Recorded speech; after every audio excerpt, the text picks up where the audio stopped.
शांताणं नमो सिद्धाणं नमो आयर्याणं नमो वज्रायाणं नमो लोये सवसावुणं। पंच परमिष्टि भगवंतों की, गणाचार्य भगवान विराग सागर जी महामंडराज की, पट्टाचार्य भगवान गुरुवर विशुद्ध सागर जी महाराज की,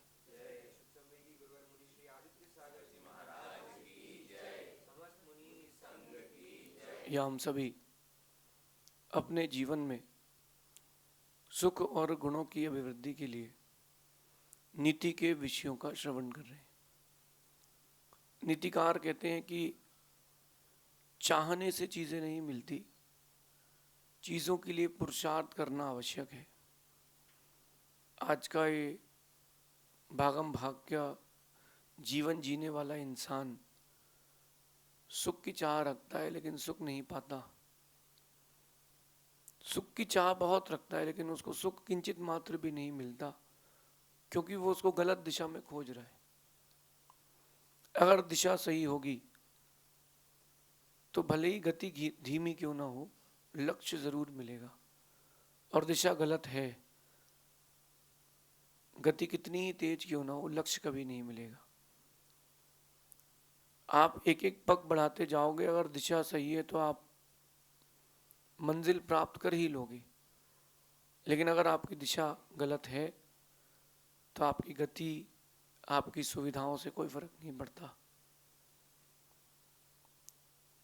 तो लक्ष्य जो आपका है उसकी ओर पुरुषार्थ भी आपका वैसा ही होना चाहिए। सुख बहुत सारे लोगों को चाहिए लेकिन हर किसी को नहीं मिलता, क्योंकि वो है कहीं और खोजते हम कहीं और हैं। एक बूढ़ी माँ अपनी झोपड़ी के बाहर शाम के अंधेरे में, न उजाला था न अंधेरा था, शाम का अंधेरा जो हल्का हल्का था, उसमें जमीन में कुछ ढूंढ रही थी। तो एक व्यक्ति ने पूछा, माँ क्या ढूंढ रही हो? बोले मेरी सुई गुम गई है।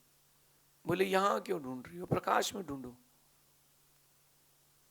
तो उसने कहा ठीक है, और वो उसने लगभग 200 मीटर आगे बिजली का खंभा था, उसके नीचे जाकर के सुई ढूंढने लगी।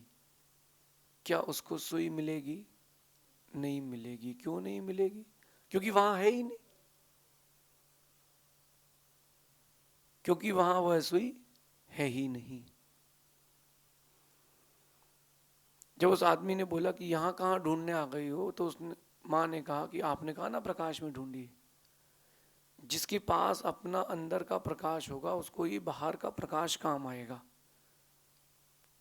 आप अपने अंदर प्रकाश प्रारंभ करें, दुख के कारणों से बचें और सुख के कारणों से जुड़ें तो सुख मिलेगा। आग से कभी आग नहीं बुझती। मिर्ची खाने से जब मुख चरपरा हो जाए तो मिर्ची की चटनी से वो शांत नहीं होती, उसके लिए पानी चाहिए।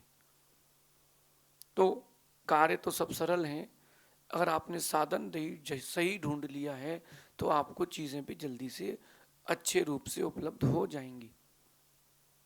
आज की नीति कह रही है कि जिन्हें भी जीवन में सुख ही सुख चाहिए, उनको तीन चीजों को ध्यान से अपने जीवन में समझना चाहिए। तीन चीजों को जल्दी से भूल जाना चाहिए। एक पहली चीज है दूसरों पर किया गया उपकार। सुख चाहिए हो तो दूसरों पर किया गया उपकार भूल जाना चाहिए। सुख चाहिए हो तो दूसरों से मिली प्रशंसा को भूल जाना चाहिए। और तीसरी बात, दूसरों के द्वारा की गई निंदा, इसको जल्दी भूल जाना चाहिए। ये तीन बातें अगर आप भूल गए, आपके जीवन में सुख ही सुख मिलेगा। और जिसने इन तीनों को याद रखा है, उससे बड़ा दुखी संक्लेशित व्यक्ति कोई नहीं मिलेगा। कैसे मैं आपको ले जाता हूं।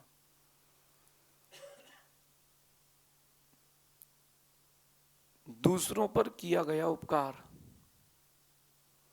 जब आप किसी व्यक्ति पर उपकार करते हैं तो आप खुद को उससे उम्मीदों से जोड़ लेते हैं। कि मैंने इसका उपकार किया है, मैंने इसकी हेल्प करी है, कहीं ना कहीं फ्यूचर में ये भी मेरी हेल्प करेगा।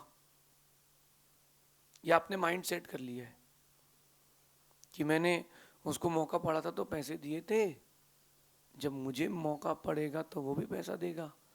मैंने तो 5,000 दिए थे, मैं तो उससे 20,000 लूंगा। मौके मौके की बात है। आपने माइंड सेट कर लिया है कि दूसरे का उपकार करके आपने एक उम्मीदें बना ली है कि अब ये मेरे लिए कभी भी ड्राइवर बन सकता है। ये आपके दुख का कारण है। कहते ना कि नेकी कर और डाल दरिया में। नेकी करके भूल जाओ, और जो नेकी करके उपकार करके भूल गया है वही सफल जीवन जी पाता है। जो लोग उपकार को, करने वाले के उपकार को भूल जाते हैं वो तो पापी हैं ही।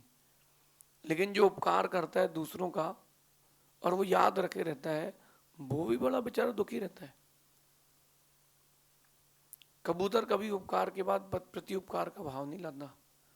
उसने अंडा दिया, बच्चे को बड़ा किया, एक एक दिन संभाला, कबूतर का बच्चा उड़ा, वो अपने रास्ते या अपने रास्ते।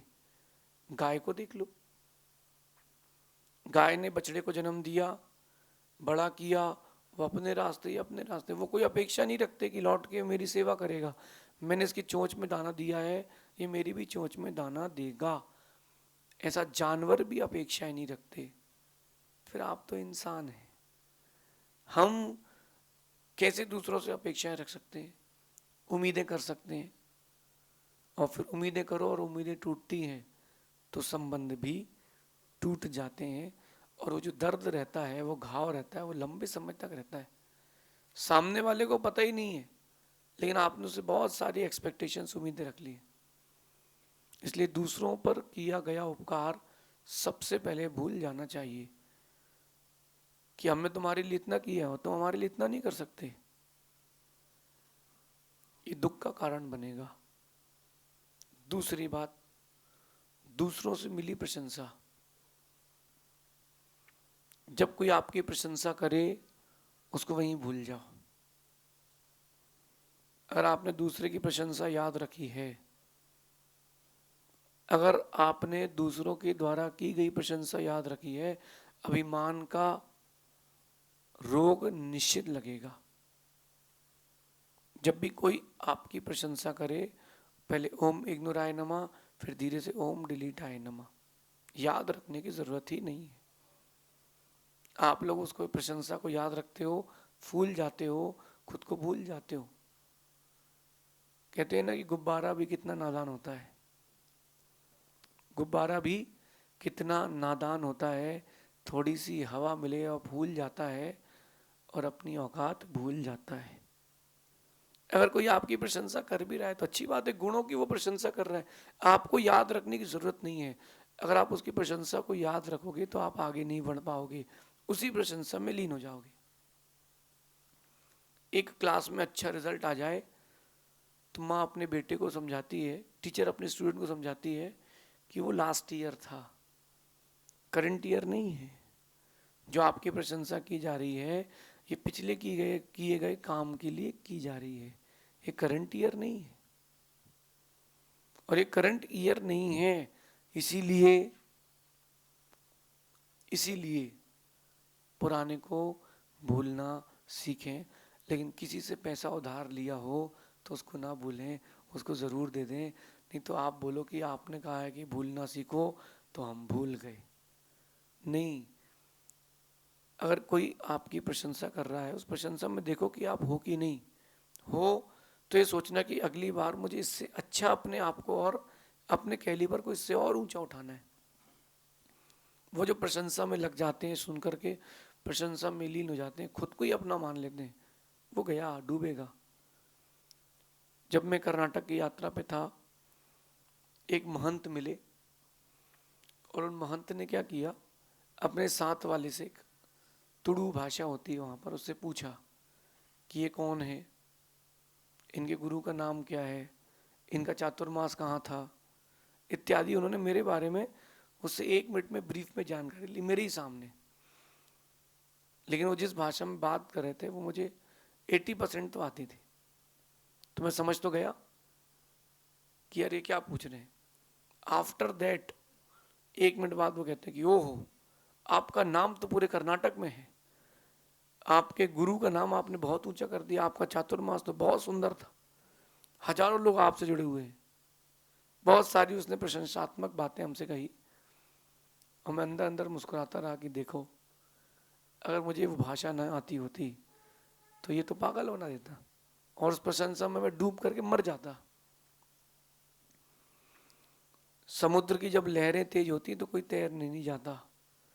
जब प्रशंसा की जाती है आपकी तो आपके अंदर एक लहर आती है अभिमान की, फिर उसमें व्यक्ति डूब जाता है। तो डूबना नहीं, हमें तो और ऊंचा उठना है। जब भी कोई आपकी प्रशंसा करे उसे भूल जाना, अपना मान के मत चलना। हाँ, अपनी पीठ जरूर ठोकना कि हाँ तुम प्रशंसनीय हो, लेकिन अभी और कुछ बाकी है, अभी भगवान बनना बाकी है, इसलिए भी तुमको पूरी प्रशंसाएं ग्रहण नहीं करना है। मैंने कहा था कि जब भी कोई प्रशंसा करे तो उसको भगवान के लिए समर्पित कर देना, अपने पास संभाल के मत रखना। हिंदू दर्शन में देखना आप, एक लाडू का डिब्बा लेकर के भगवान के पास जाते हैं, उनके यहाँ जाकर के वो लाडू रख देते हैं, पंडित जी 4 लड्डू उठा के दे देते हैं। वो घर आते आते सबको प्रसादी बांटते बांटते बांटते बांटते एक लाडू बचता है और वो एक लाडू प्रसाद के रूप में खा लेता है। अगर उसने जितना चढ़ाया है वो पूरा खा ले तो उसको शुगर हो जाएगी, रोग हो जाएगा, बीमार पड़ जाएगा। ऐसी प्रशंसा भी एक प्रकार का एक प्रसादी है। जब कोई आपको प्रशंसा दे तो जाके परमात्मा को समर्पित करना और कह देना, भगवान आपको इसकी आदत है, हमको नहीं है, आप ही रखें, और पूरी प्रशंसा परमात्मा को समर्पित कर दें। इसके बाद प्रसाद के रूप में थोड़ी सी ले लें वापस। तो जिसने सहयोग किया उसको दे दें, जो भविष्य में सहयोग करेगा उसको दे दें, जिसको ज़रूरत हो उसको आप अपना क्रेडिट दे दें, जो थोड़ी बहुत बचा है वो साथ में रख लें। अहंकार की बीमारी नहीं लगेगी। आप अपने लक्ष्य पर रहोगे, थोड़ा कुछ अच्छा रिजल्ट आया नहीं कि हो डायरेक्ट ही आदमी भूल गया। 1,000 रुपये उसने 2,000 रुपये आज शेयर बाजार में लगाए, एफ&ओ में 5,000 हो गए, 5,000 लगाए 20,000 हो गए। हो उसने तो सपना देख लिया अगले दिन कि अपन तो एक बड़ा बंगला लेंगे सिटी के सेंटर में, प्रधानमंत्री को बुलाएंगे। 2,000 में 20,000 में इतना बड़ा सपना, अगले दिन 1,00,000 रुपये लाया ब्याज में और एफ&ओ में स्वाहा, जीरो, खत्म। जो तेज बहुत तेज उड़ने लगते हैं ना, ज़मीन से चले नहीं कि उड़ जाते हैं, वो जल्दी गिर जाते हैं। एरोप्लेन भी हवा में उड़ती तो बहुत देर तक चलती है ज़मीन में, और कितने ही घूम ले आकाश में आके ज़मीन में ही टिकती है। प्रशंसाओं में बहना नहीं, प्रशंसा को भूलना। और लास्ट एंड मोस्ट इम्पॉर्टेंट चीज़, दूसरों के द्वारा की गई निंदा, इसको भी भूल जाना। जब आप उपकार करते हैं तो उम्मीदें, उपकार को याद रखते हैं तो उम्मीदें आ जाती है, प्रशंसा को याद रखते हैं तो अहंकार आ जाता है। और जब आप दूसरों के द्वारा की गई निंदा को याद रखते हैं तो आप अपने आप को अपने कॉन्फिडेंस को लूज कर लेते हैं, जीरो कर लेते हैं। हाँ यार मैं तो ऐसे ही हूँ, मेरे बारे में ऐसा कह रहा, मैं तो ऐसे ही हूँ, क्यों कहो। अच्छा, एक बहुत बड़ी प्रॉब्लम और है, किसी ने आपकी निंदा करी, आपने 4 लोगों को बता दिया, तो अभी 3 लोगों को पता थी, 30 लोगों को मालूम चल गई। कोई आपकी निंदा कर रहा है, अपने मुंह से क्यों कह रहे हो। आप कोई मत। एक पति घर आया और पत्नी से कहता है, अरे यार आज रास्ते में 4-6 लड़कों ने पीट दिया यार मोहल्ले के। तो पत्नी भी सोचे कि कैसे पगले से शादी करी है कि पिट के आ गया, क्यों बता रहे हो। कोई आपकी निंदा कर रहा है, भूल जाओ, अपने आप में काम करो, work on your work, work on your self. अपने काम पर काम रखो, अपने लक्ष्य पर काम रखो, अपने आप पर काम करो, ऊंचे बढ़ जाओगे, उसकी निंदा किसी काम की नहीं बचेगी।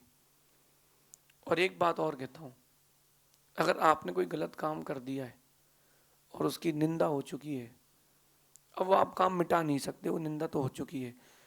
अब अपने जीवन में इतने बड़े बड़े काम करके जाओ कि लोग बोले कि नहीं वो ऐसा है ही नहीं, नहीं वो ऐसा है ही नहीं। ये सारी टेक्निक आपको अपने जीवन में उतारना पड़ेगी, और जब तक आप लोग ये टेक्निक नहीं लोगे तब तक जीवन में सुख नहीं आएगा। सुखी रहना है तो कोई आपकी निंदा करे, ओम इग्नोराय नमः, ओम डिलीटाय नमः। जो भूलता जाएगा वही आगे का जीवन जीता जाएगा। एक माँ जब पहली बार बच्चे को जन्म देती है बहुत पीड़ा होती है, और उस समय निर्णय करती है कि अब मैं दूसरी संतान नहीं करूंगी। मन में एक बात लाती है कि अब नहीं, इतना कष्ट अब मैं दोबारा नहीं सहन कर सकती।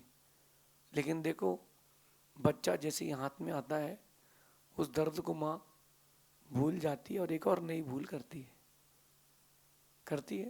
आप भी तो यही कर रहे हो। भूलना सीखें। आप अगर भूलना सीख गए तो आगे बढ़ना सीख जाएंगे। इंसान के पास एक शक्ति होती है, उसका नाम है विस्मरण शक्ति। अगर आप अपने बीती जिंदगी का हर दिन याद रखोगे, पूरे एक एक दिन,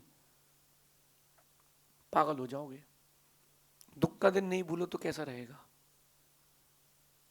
चलो ठीक है, सुख का दिन नहीं भूलते, दुख का दिन नहीं भूले अगर आप, नींद नहीं आएगी, पागल हो जाओगे, भोजन नहीं होगा। इसलिए भूलना सीखना चाहिए, क्योंकि जिंदगी आगे बढ़ेगी। जो आपके साथ हुआ है वही आपके आने वाली पीढ़ी के साथ भी होगा। ये तो चेन है, ये चलती रहेगी, इसको आप रोक नहीं सकते। तो ये चलती रहेगी, इसके लिए परेशान क्यों? अगर किसी का कोई इष्ट चला गया है तो कोई बात नहीं, हम भी जाएंगे, ये तो फैक्ट है, ये तो फैक्ट है। इसको एक्सेप्ट करो, लॉ ऑफ एक्सेप्टेंस की ओर भी आओ। दूसरों ने निंदा की है आपकी, तुरंत भूल जाओ। याद रखने की कोई ज़रूरत नहीं है। उसको याद रखने से आप अपनी बुद्धि को छोटा कर लेते हैं। वो पिंच करते हैं आपको बार बार कि यार वो मेरे लिए ऐसा क्यों कह रहा है, वो मेरे लिए ऐसा क्यों कह रहा है। ये सोचो कि जिसकी जैसी बुद्धि है वो वैसा काम कर रहा है, वो वैसा काम कर रहा है। न किसी चीज़ में बुराई है, न किसी चीज़ में अच्छाई है। जिसको जिससे काम है, जिसका जैसा दृष्टिकोण है, उसके लिए वैसी अच्छाई और बुराई है। मैं आपको कैसा लगता हूँ, आप बोलेंगे अच्छे लगते हो। मेरी आवाज़ कैसी लगती है, अच्छी लगती है। लेकिन जो मुझसे जलता है, ईर्ष्या करता है, उसके लिए मेरी आवाज़ कैसी है। जो मेरे पर श्रद्धा रखता है वो मुझे दिगंबर मुनि देखता है, जो श्रद्धा नहीं रखता वो कहता है कि नंगा जा रहा है। तो किसी के कह देने से कुछ नहीं होता, अपन को अपने लक्ष्य पर अक्ष रखना है।